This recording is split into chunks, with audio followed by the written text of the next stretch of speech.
दरम्यान घोसाळकरांवरील गोळीबार हा कटाचा भाग असल्याचा गंभीर आरोप विरोधी पक्षनेते विजय वडेट्टीवार यांनी केलाय। सत्ताधारी पक्षातील मोठा प्रवक्ता या कटात सहभागी असल्याचा गंभीर आरोप वडेट्टीवार यांनी केलाय। तर त्यांच्या आरोपांना फडणवीसांनी उत्तर दिले। वडेट्टीवारांना फारसं माहिती नाही, राज्यात जग्गा जासूस आणि गोपीचंद जासूस तयार झाल्याचा पलटवार फडणवीसांनी केला। पुरावा नष्ट करायसाठी कदाचित त्यांनी स्वतःवर गोळ्या झाडून घेतल्या असतील।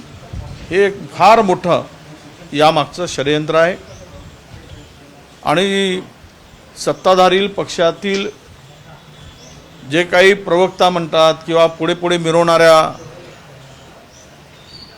मंडळींना ती पुरुष आहे किंवा महिला आहे हे लवकरच कळेल। त्यांनी रचलेल्या कटाचा हा बळी घोसाळकर गेलेला आहे। विजय वडेट्टीवारांना तसं काही फार माहिती नसतं, ते अशा काहीतरी सनसनाटी गोष्टी बोलत असतात। कुठल्याही गोष्टीची चौकशी योग्य प्रकारे होईलच आणि याची पण चौकशी होईल, पण विनाकारण जे अलीकडच्या काळामध्ये गोपीचंद जासूस जग्गा जासूस तयार झाले आहेत त्यांनी जरा मला असं वाटतं विचारपूर्वक बोललं पाहिजे।